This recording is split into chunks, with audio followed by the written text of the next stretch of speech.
Why do so few cities actually have two sports teams? It's a bit of a weird question, but actually think about it. Think of how many cities have multiple sports teams. In the MLB, we have New York with the Mets and the Yankees. We have Los Angeles with the Angels, which really play in Anaheim and used to be called the Angels of Anaheim, and the Dodgers. And in Chicago, you have the Cubs and the White Sox.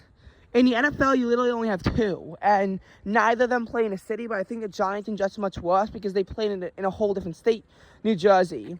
The Chargers and Rams at least play in the state of California. In the NBA, it literally might only be the Knicks and the Nets. And for the NHL, it is the Islanders and the Rangers in New York, and that might be it as well.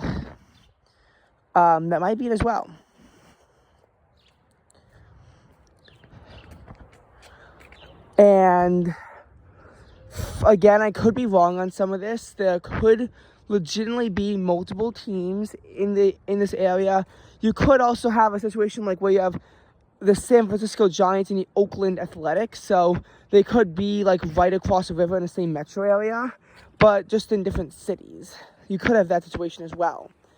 I'm not sure if that situation exists in other leagues, but like, why does this exist? Why are so many teams spreading out? It's mainly to promote geographic diversity within the teams. There was actually a time where I think St. Louis at one point had two baseball teams. They still have one. They still have the Cardinals, but they used to have another baseball team, and I don't remember what it was.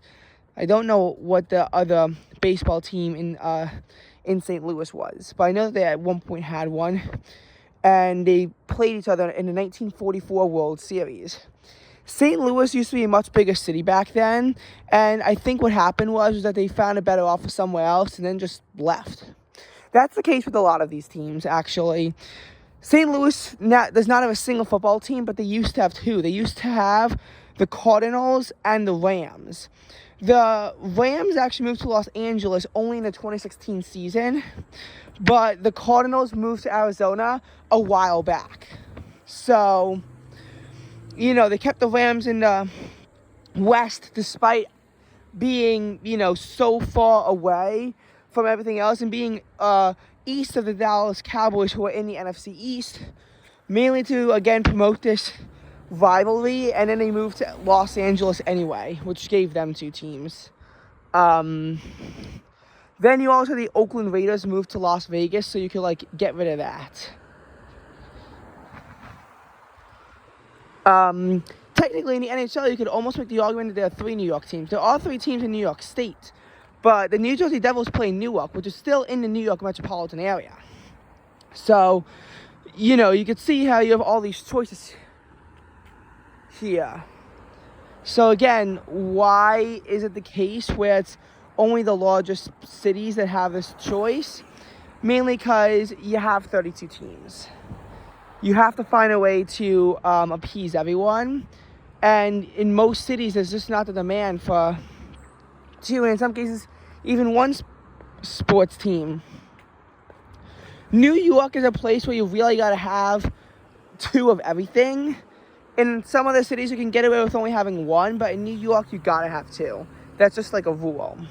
You have to make sure there's plenty of variety. So, New York is a good market, and yes, markets absolutely matter. You might also notice that a lot of rivalries are based in the East, especially, once you get to the NHL. Because once you get to the NHL, you have a really intense rivalry between the Boston Bruins and the Montreal Canadiens. Canadiens, of course, have a rivalry with the Toronto Maple Leafs, and they also have a rivalry with the Ottawa Senators. Ottawa Senators and the Maple Leafs also have rivalries with the Buffalo Sabres.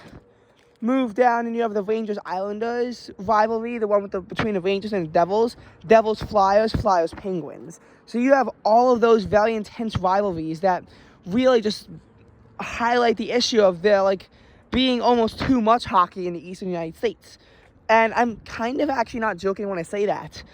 I legitimately think there's too much hockey. There's too much stuff going on. Because you have 3 teams in the New York metro area. And, I mean, look at how the splits have to be made.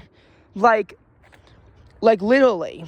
There's normally you have New York fans extend into New Jersey quite a bit.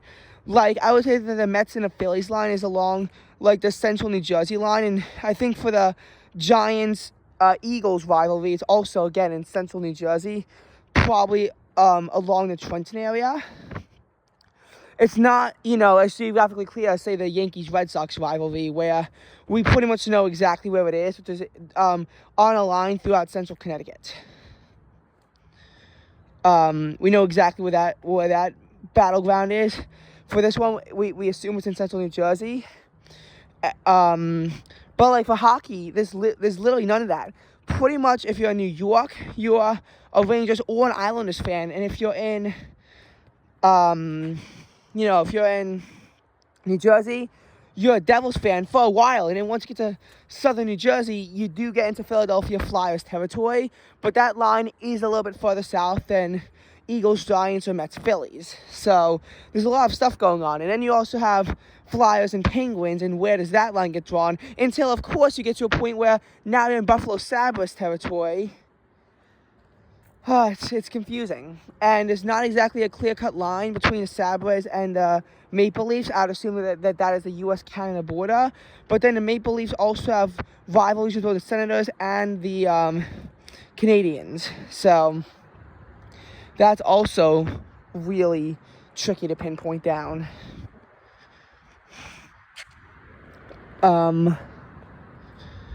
So, again, I do think that there is a little bit too much hockey on the East Coast. This video is kind of meant to describe some of the issues I have with hockey and teams in general in their locations as an opener. I will be doing a much more in-depth video describing which team has the best geography. Which league has the best geographical representation.